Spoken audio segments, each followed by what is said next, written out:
Hello दोस्तों, नमस्कार। इस वीडियो में बताएंगे हम आपको महाभारत काल के 10 ऐसे सबूत जिससे आपको यकीन होगा कि हाँ, महाभारत में युद्ध हुआ था। महाभारत कोई काल्पनिक नहीं है। महाभारत दुनिया का सबसे बड़ा महाकाव्य ग्रंथ है, जिसे भारत का सबसे ऐतिहासिक ग्रंथ भी माना जाता है। हिंदुओं के काव्य ग्रंथ को पांचव वेद माना जाता है। महर्षि वेदव्यास ने संपूर्ण विवरण के साथ ये ग्रंथ लिखा था। हिंदू धर्म में माना जाता है कि महाभारत के वर्णित घटनाएं सत्य और प्रमाणित है, लेकिन फिर भी बहुत से लोग ऐसे हैं जो उसे काल्पनिक मानते हैं। इसे धर्म और अधर्म के बीच हुए सबसे बड़ा युद्ध जो माना जाता है, लेकिन महाभारत को लेकर के हमेशा से ही एक बहस होती रही है। आज के आधुनिक इतिहासकार इस बात पर विश्वास नहीं करते कि वो कुछ वहां पे हुआ था। कुछ लोग अटूट विश्वास भी रखते हैं कि महाभारत की घटना वाकई में घटित हुई थी।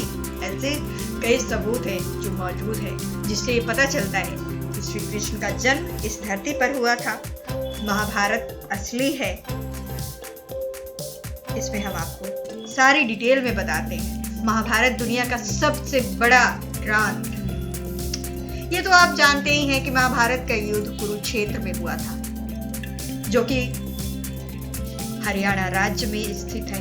कहते हैं उस समय भयंकर युद्ध में बड़े खून की वजह से वहां की जमीन लाल हो गई थी। पुरातात्विक विशेषज्ञों ने भी माना कि महाभारत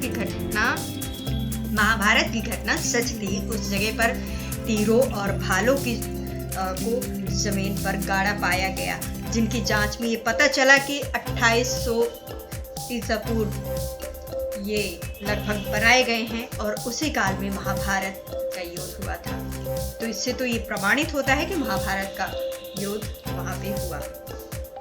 आप महाभारत में अर्जुन के चक्रव्यूह के बारे में जानते होंगे, लेकिन आपको पता है कि इस चक्रव्यूह का जीता जागता जो सबूत है वो आज भी मौजूद है। हिमाचल प्रदेश के हरीमपुर जिले में 16 सिहावी धार के नीचे बचा राजनोडा गांव एक ऐतिहासिक स्थल के रूप में मशहूर है। यहाँ पर पांडव अज्ञातवास के दौरान रुके थे। इसी समय अर्जुन ने यहाँ पर एक चक्रव्यूह का ज्ञान प्राप्त करके उसे पत्थर पर बनाया था, जो आज भी यहाँ मौजूद है। इस चक्रव्यूह को आप ध्यान से अगर देखते हैं तो आपको पता चलता है कि अंदर जाने का रास्ता तो साफ दिखाई देता है, लेकिन वहां से बाहर आने का रास्ता पता नहीं चलता है। इस जगह को पिकुलू के नाम से भी जाना जाता है। अब दूसरा बात आती है ब्रह्मास्त्र। महाभारत में आपने ब्रह्मास्त्र नाम के भयंकर अस्त्र के बारे में सुना होगा। ये अस्त्र ब्रह्मा द्वारा और सत्य को बनाए रखने के लिए बनाया गया था, जो कि विनाशकारी परमाणु हथियार था, जिसके केवल दूसरा ब्रह्मास्त्र ही उसे रोक सकता था। अगर वो चलाया जाता है तो उसे वापस नहीं लिया जा सकता। अब ये ब्रह्मास्त्र की अगर बात करें तो ये बहुत कम गिने चुने लोगों के पास था। इसे रामायण में भी लक्ष्मण ने मेघनाद पर ब्रह्मास्त्र से प्रहार करने का सोचा, तो भगवान श्री राम ने ये कहकर के रोक दिया था कि अभी इसका प्रयोग करना सही नहीं है, क्योंकि इससे सारी जो लंका है वो नष्ट हो जाएगी और कई बेकसूरों की जान चली जाएगी। ब्रह्मास्त्र बेहद खास होता था। रामायण में ये अस्त्र लक्ष्मण और महाभारत में द्रोणाचार्य, अश्वत्थामा, श्री कृष्ण, युधिष्ठिर, कर्ण और अर्जुन के पास था।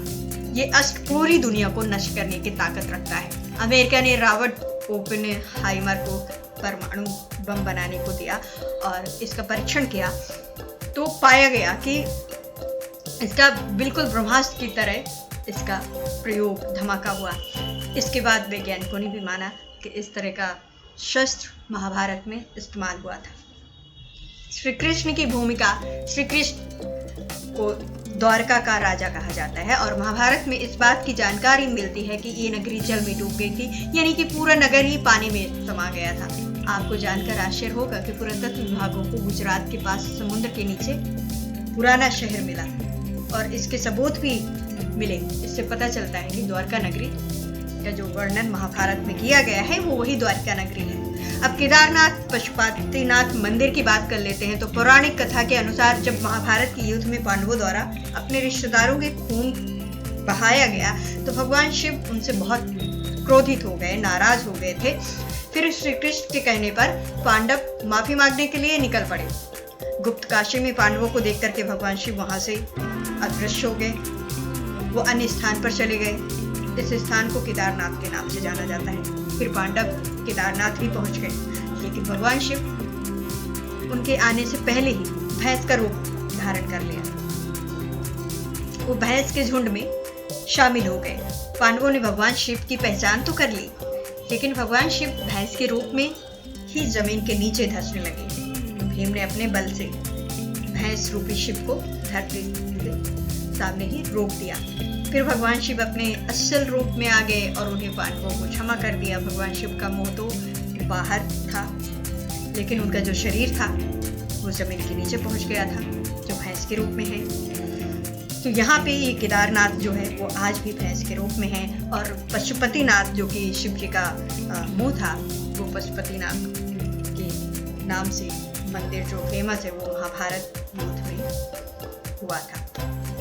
लक्ष्मण लक्ष्यग्रह, महाभारत काल में लक्ष्यग्रह की भूमिका भी बहुत महत्वपूर्ण है। कौरवों ने पांडवों को जलाने की जो साजिश के लिए लक्ष्यग्रह का निर्माण करवाया था, लेकिन पांडव सुराग से निकल करके बाहर आ गए थे। कहा जाता है आज भी ये सुराग उत्तर प्रदेश के बरनावग नाम के स्थान पर मौजूद है। महारथी कर्ण का अंगराज, कुंती के सबसे बड़े पुत्र दानवीर कर्ण अंग देश के राजा थे, जो उन्हें दुर्योधन ने उपहार में भेंट किया था। आज अंग देश को उत्तर प्रदेश के गुड़ावा जिले के नाम से जाना जाता है। जरधांस द्वारा अपने राज्य के कुछ हिस्सों को कर्ण को देने की बात भी उसमें लिखी हुई है महाभारत में, जो अभी भगलपुर बिहार में आता है, भगलपुर के नाम से जाना जाता है। तो इन राज्यों का जो स्थान है वो यहाँ था वही है, आज भी है, कुछ भी नहीं बदला है, वैसे ही है और ये सच है। श्रीमद् भागवत गीता, मतलब जितने लोगों ने भी भागवत गीता पढ़ी होगी वो सभी जानते हैं कि इसमें ज्यादातर जो श्लोक, जो लाइनें लिखी गई हैं, आप किसी भी श्लोक को पढ़ें और समझें तो वो कम शब्दों में बहुत अधिक बात कहते हैं। जैसे कि गंगा सागर, गीता में जो बातें लिखी हैं वो किसी सम्मान्य व्यक्ति द्वारा नहीं बताई जा सकती, भले ही मानव सभ्यता का कितना भी विकास क्यों ना हो जाए। आज भी गीता में वो ज्ञान है जो अकल्पनीय है, जिसे सामान्य व्यक्ति सोच भी नहीं सकता है, जिसे सिर्फ भगवान ही बता सकते हैं। ये सबूत है कि भगवान श्री कृष्ण थे जिन्होंने गीता का ज्ञान अर्जुन को दिया था। अगर अर्जुन थे तो पांडव भी थे, इसका मतलब है कि महाभारत हुआ था। घाटकोचक का कंकाल, कुरुक्षेत्र के पास ही भारतीय पुरातत्व विभाग को खुदाई के समय बेहद विशाल आदमी का एक कंकाल मिला था, जिसको देखकर ये पता लगाया जा सकता है कि कंकाल किसी साधारण मनुष्य का नहीं है। तभी ये बात उठने लगी कि कंकाल घाटकोचक का है। महाभारत काल में घाटकोचक के बारे में तो आप सभी जानते हो। जब भीम और हिडिंबा का पुत्र घाटकोचक महाभारत के युद्ध में लड़ाई में करने आया था, तब कर्ण ने अपनी शक्ति से उसको मार दिया था। महाभारत के महाकाव्य में दिया गया घाटकोचक का वर्णन इस कंकाल के समान ही बताया गया कि ये उसी का कंकाल है। अश्वत्थामा महाभारत के उन सबूतों में से एक है जो इसके साथ सोने का वास्तविक सबूत है। द्रोणाचार्य का पुत्र अश्वत्थामा अत्यधिक बुद्धिमान, अत्यधिक प्रभावशाली था। बचपन से ही अश्वत्थामा के माथे पर एक मणि थी, जिसके कारण उसे कोई हरा नहीं सकता था। इतिहास में कई बार कई लोगों ने अश्वत्थामा को देखे जाने की बात कही, यहाँ तक लिखा कि अश्वत्थामा ही है पृथ्वीराज चौहान को जिन्होंने उन्हें वैदिक बाण चलाना सिखाया था। आज भी भगवान शिव का एक ऐसा मंदिर है जहाँ अश्वत्थामा रोज सुबह जाकर के जल और फूल चढ़ाता है। जब महाभारत की युद्ध में अश्वत्थामा के पिता गुरु द्रोणाचार्य को कपट की नीति अपना करके मार दिया गया था, तो अश्वत्थामा ने गुस्से में आकर के द्रौपदी के पांचों पुत्रों को सोते समय वध कर दिया था। फिर अर्जुन को गुस्सा आया तो उन्होंने उसका पीछा किया।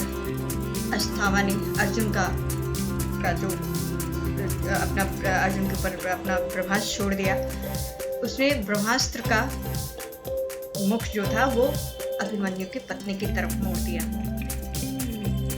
अश्वत्थामा ने जब अभिमन्यु की पत्नी के गर्भ की तरफ मोड़ दिया तो श्री कृष्ण ने